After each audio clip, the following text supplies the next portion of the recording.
Hello everyone, Mappy here with some more Lenna's Inception, and I think we're going to finish it up today. As you can see, I have 51 healing potions, because, the bosses aren't fantastic. Yes, these guys are expensive.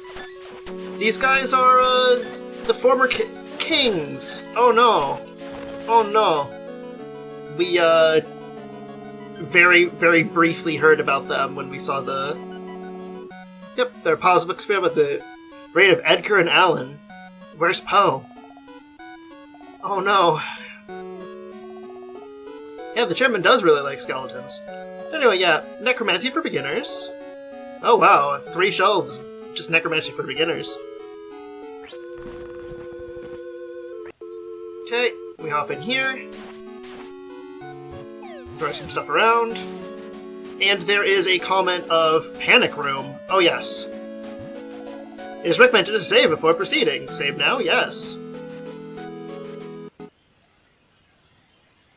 So yeah. Welcome to the final boss. Ah, you've arrived at last. I did everything you asked of me. Now it's time for my return on investment. I came here to stop you, not to reward your sick power trip. What? But I did it all for you! If you really did it all for me, then I want you to go back to your bank and donate everything to charity. It's not gonna happen, Martha. No! I sunk too much capital into sinking this capital city. At least bleed enough cash to cover my costs. You still have more wealth than anyone else on this island. What would you even do with more? Sleep on it? You're refusing to pay up? That's a breach of contract. That makes me... Chairman Gannon, Mammon, capitalist pig. You insolent startup! I will liquidate you! I'm too big to fail! Yeah. Okay, so you avoid the bull markets. Oops. Dang it, okay, so he steals your money. It's a bit clumsy, I would... Yes! Alright. So what you're supposed to do is you're supposed to do, standard, Ganon tennis. This boss fight, honestly, I think encapsulates a lot of my issues with this game.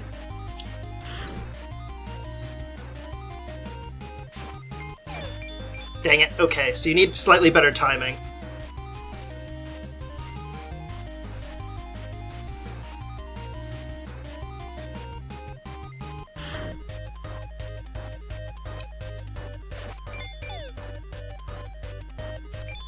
Basically, yeah, and you also can't hurt him unless you succeed at the Ganon tennis.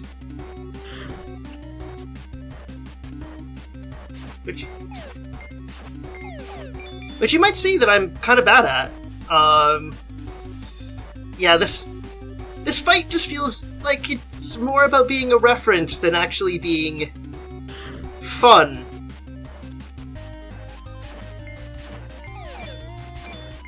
Yeah, he goes, oh no! And then you're supposed to run up and hit him, but I was too slow.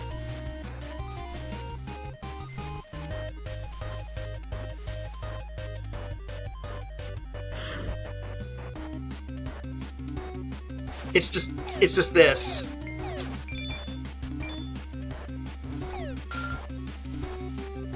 And I have potions, I can literally do this all day. It's not very well designed.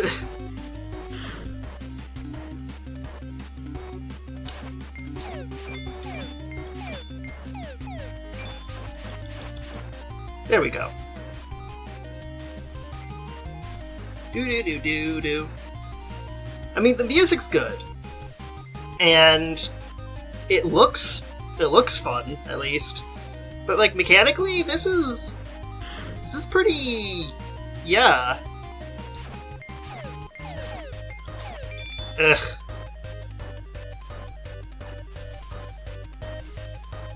Again, I can literally do this all day.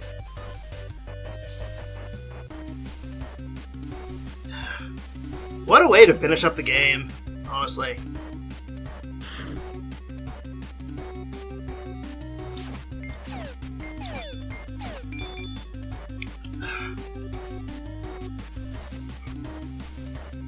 I'm actually going to be quiet for a little bit, because I need to get that timing down, or else we will be here for ages.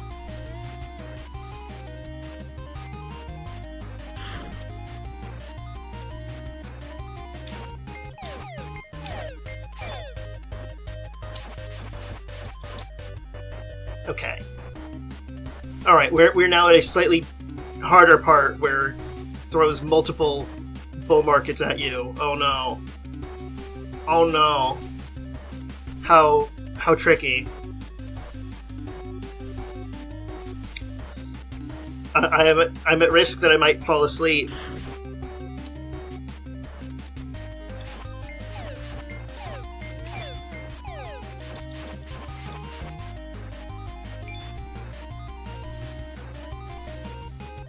No, I don't think you can jump over these things. Might as well spend one of my many, many potions on that. I'm an entire pharmacy, Chairman. You can't do anything against me. So yeah,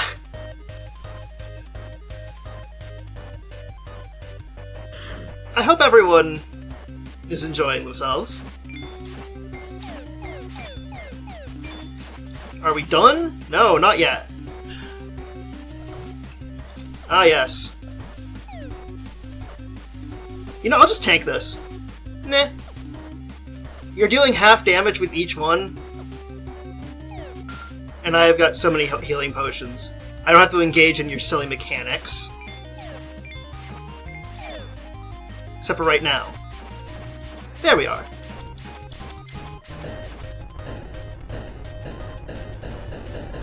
Can't remember, how do you glitch? You do not glitch. You just give me a ton of money. And the power of wealth. Yes. Which, honestly... The power of wealth would actually be interesting to get earlier on, because it looks like it attracts money and items. And we also just consume the chairman's heart. Delicious. It permanently increases my disdain. Why did I consume his heart? Because I could. Oh, hey there, Delvin. Are you ready to end this? I have so many potions, Delvin. I can face tank you. Alright, oh yeah, I probably should be reading everyone's dialogue. This story must come to an end. A true game over. Barracuda will restart, beginning anew, when the final challenge is overcome. And that's you! You are the final evil, the mother of archangels! Archangel Delvin, egomaniac. I will kill you to put everything right! Delvin, I've died many times already to get here. So many. Every time, the glitch comes back just as it was before. It's a persistent taint on our world, and there's only one way to remove it. I just need to blow the dust out of the cartridge. No, I will save everyone! Shut up and die! Yeah, so this guy just does that. I don't think you understand, Delvin. I literally have more health than you do. I'm not even going to bother with the mechanics of your boss fight. You're not worth it. You are not worth learning the mechanics for.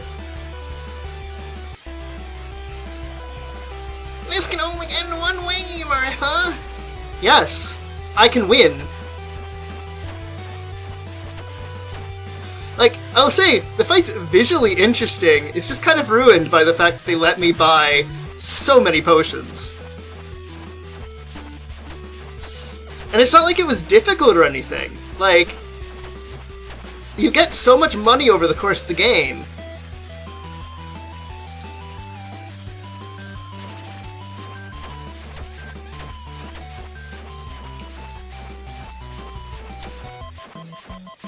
Yeah, yeah, Delvin, maybe if your, like, fabled powers had included a way to stop me from just cheesing you. then this situation would be different. Then this could end the way you want it to end. But no, instead...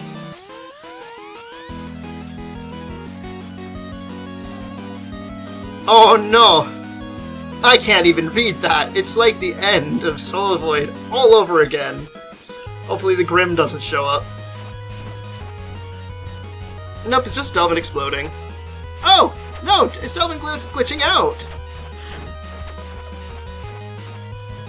And hitting me with my own items. Oh no. Like, this is, like, legitimately, I love the visuals for this. It's just a shame. It's not a very interesting fight. If you won't die, Barracuda is surely lost. You're no hero, Delvin. All this happened because of your pathetic need to feel important. You didn't care about Lance. You wanted to manipulate him. You didn't care about the danger 8-Fridge presented to others, even after being warned. And look what it made you. Not a hero, but a monster. Nah. I take damage from your dying sprite, because it doesn't matter. I got the game cartridge. I hold the fate of the world in my hands. Eating Delvin's corrupted heart permanently increases your fortitude. So maybe you shouldn't randomly eat things. Yeah. This must be the end of our story then. And I thought it was just the beginning of us, Martha. I'll miss you, but at least my archangels will get to live again. Yep. And this is how the story should have gone. Yep, there's Martha getting murdered by Lance. As it should be.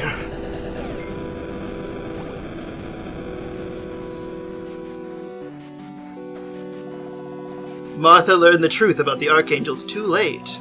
The Prince's power of compassion holds a secret that may help her next time. Hint, hint, that's how you get the good ending.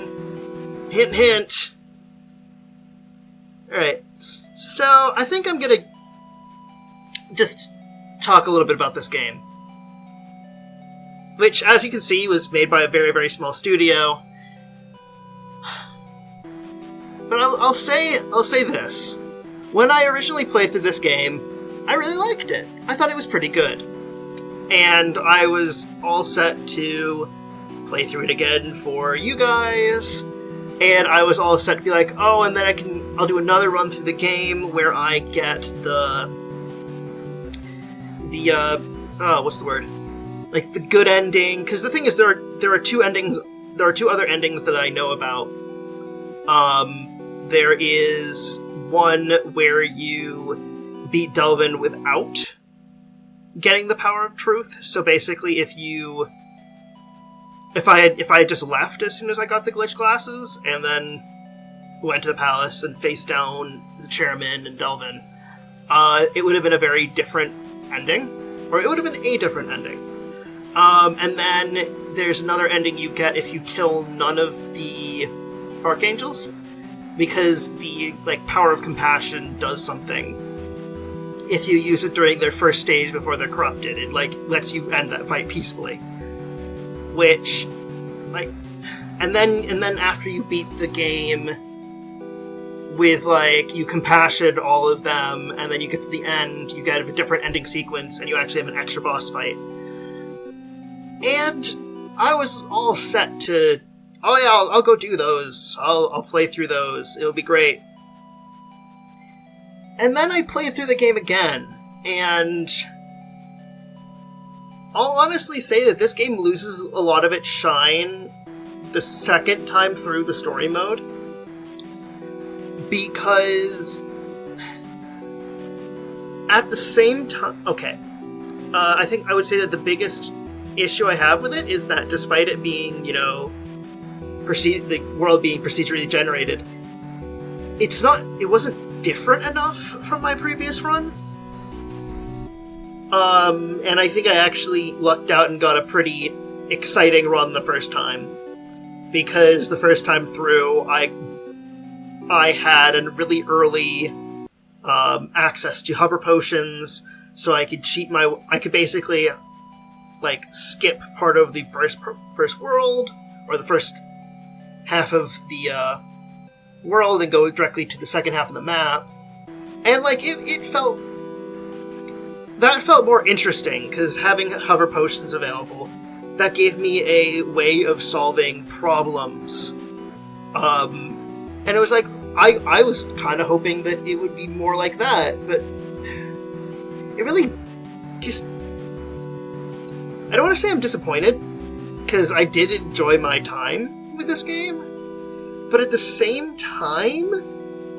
Yeah, you probably noticed it during the playthrough, where I was just... There were plenty of times where I just didn't feel very enthused. Like, a lot of the dungeons... So in Legend of Zelda, which is really the... Actually, I'm not even going to use Legend of Zelda. I'm going to use one that's smaller and doesn't have such high expectations. So in Crusader of Senti, which is an old Genesis / Master System top-down action RPG like this one, like, that one was more interesting. Because, like, in a game like that, and okay, I think saying, oh, I want to more interesting when it was, not made by a studio of 3 people, again, it seems a little bit reductive. I guess what I'm trying to say is that the dungeons just weren't very attention-grabbing.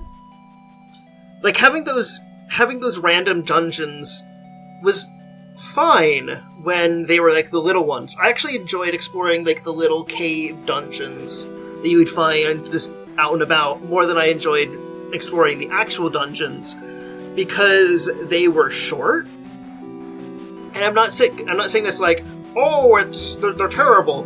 What I'm trying to get across is that, in essence, you just kind of notice the holes in the randomization algorithm, especially later in the game when the dungeons get larger, because that's all that happens. They get larger. You don't have any... Like, they don't get more complicated, layout-wise. It's the same, like, small number of rooms getting stapled together. And the one big difference, the one big, like, exception to that is the final dungeon, the palace, which is not randomized. And that one's sure, it's a kind of annoying maze, but it's also a lot more interesting than the other dungeons, because it's not just, okay, walk into this room, it's a combat gauntlet that is completely unrelated to any of the other rooms. It might have a block-pushing puzzle that is going to be the exact same as any of the other block-pushing puzzles you've seen so far in the game. It's not going to be harder. None of the block-pushing puzzles use any of your items you've picked up. The items really are just keys. And, like, that feels, I don't know, a bit disappointing, honestly. Because, like, the actual items themselves, I like them. They're pretty good. I like the whole lighter that shoots a flame, or you can dash, and it can give you a dash. Like, that's actually a really fun idea for an item. I also just really like the missing glasses. Because of how they give you different ways of exploring the world. And I'm actually going to move to a different screen to see. Because I might as well have something a little bit more active going on in the background. But yeah, so what's the best way to put this? I really wish that the dungeons had been designed... Okay, actually, I can point to a very specific thing. Did you notice that a lot of the times when it's like, okay, we need to block off a door with an item, it was done by having, like, a layer of, like, 3 blocks in front of it that could only be bypassed by that one specific item? And, like, it would have been the exact same if you had changed it out. Like, if you had just replaced the the targets for the archery stuff with rocks that you'd have to blow up. It would be the exact same quote-unquote puzzle. I kind of feel like if they had taken all the developmental effort that went into the randomization systems and put them into designing levels, that this game would be way stronger. Because the thing is, it feels like Lenna's Inception is trying to do like 3 things. It was trying to be a random, like, Zelda-like, which it's okay at. It's trying to be like... It's trying to tell a story, and the story itself is interesting, but it's really 2 stories being overlaid on top of each other. And actually, yeah, no, the story it's trying to tell is actually 2 of the 3 things I was thinking about. Because it has the story about Delvin breaking the world because he wanted to be the hero, and basically using the fact that they were in a video game to make the world glitch. Which, you know, is a pretty... It's not exactly a new premise for a video game, but it's still an interesting one. And I think that if the game had been built around that, like having you play through a normal, quote-unquote... Okay, I'm actually going to step back and just go through that thought again, because I was just stumbling over that. I think it would be interesting to basically play a Zelda game where you are Ganon, and not like the big Ganon at the end. Like, basically, you forget that you're Ganon, and you have to take over from Link, and then you get to like the end, and you're like, oh, where's the final boss?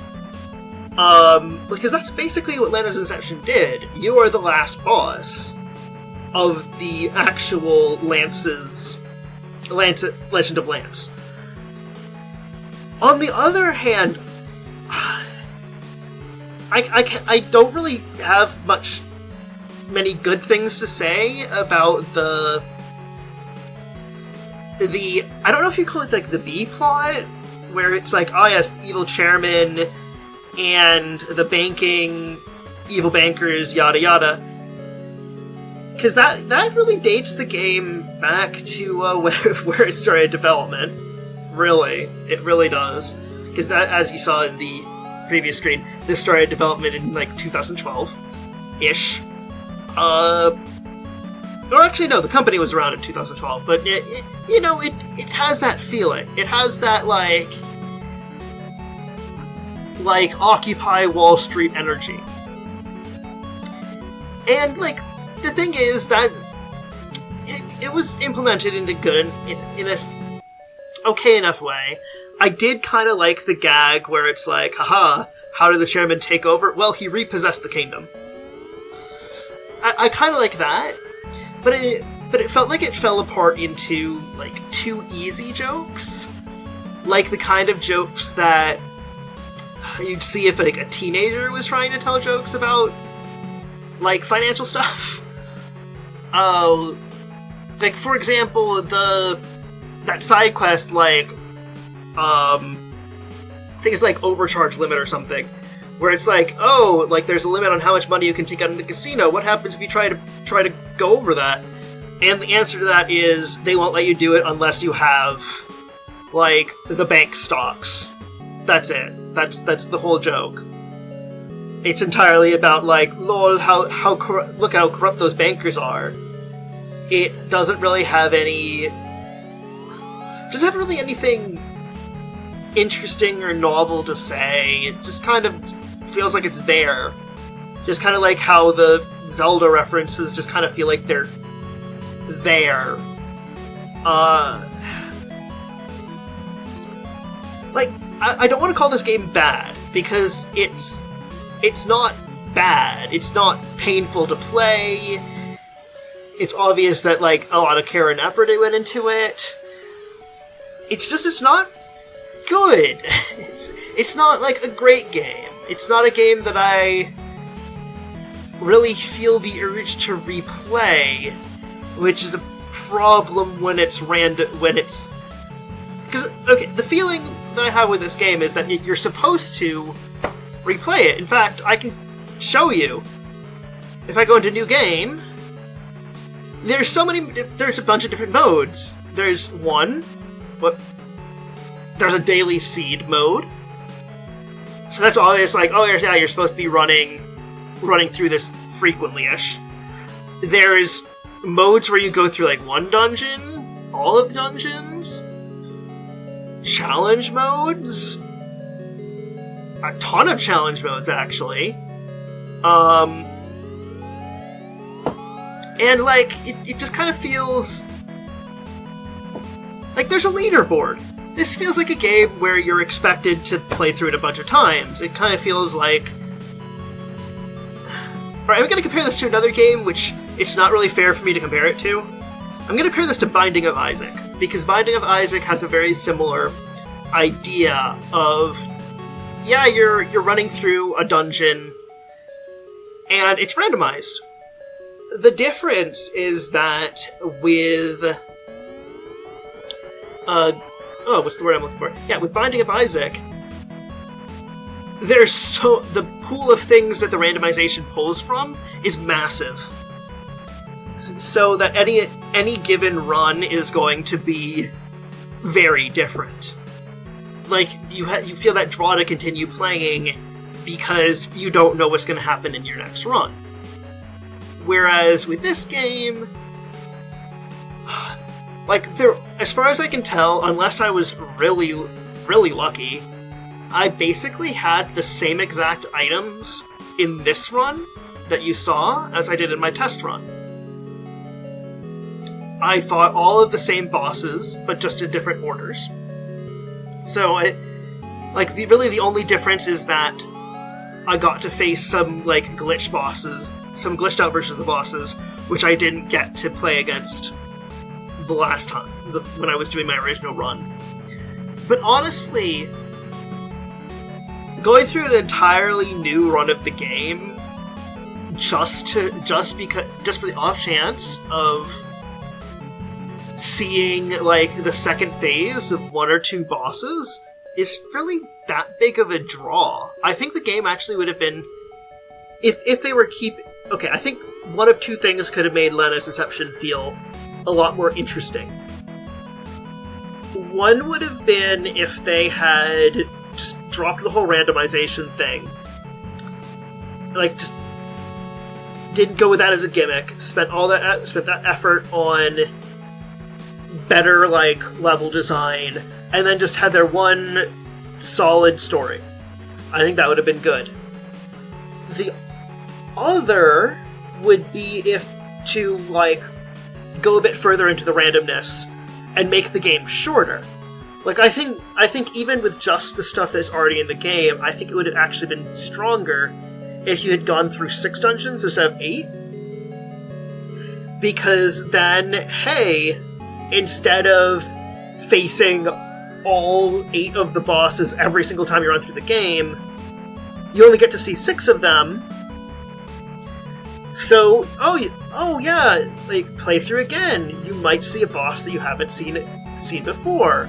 And then they could, like, make an expansion for the game where they release another item and another boss. And bam, suddenly the game is bigger. It just feels like...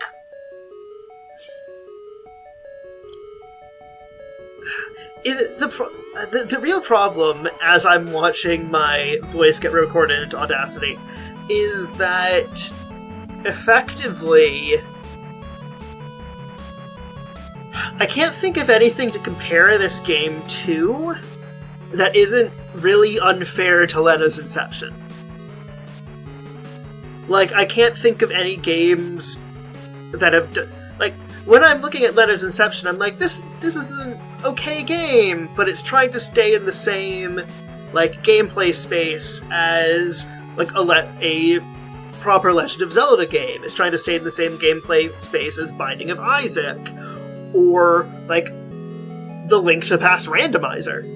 Like, the Link to the Past randomizer shows that, like, I think the League, but actually, yeah, that's part of the reason why I think I'm less satisfied with Lenna's Inception, because I actually saw someone do a full, like, randomizer run. Like, a really randomized run. And you can tell the difference between a, like, well-done, handcrafted map and a randomized one. I don't know, I just don't feel like the randomization tools that we have these days, I don't think they're sophisticated enough to really make something like Lenna's Inception work properly. Yeah. I think... Okay, I'm gonna just end it on a nice thing to say, which is that, well, I think Lenna's Inception is ahead of its time. And I actually do look forward to seeing what Biden Studio does next, because it feels like a lot of heart was put into this game. It didn't entirely land for me. Anyway, I'm Mappy. This has been Lenna's Inception, and I hope you've enjoyed. Take care, and I'll see you for whatever I do next. Goodbye.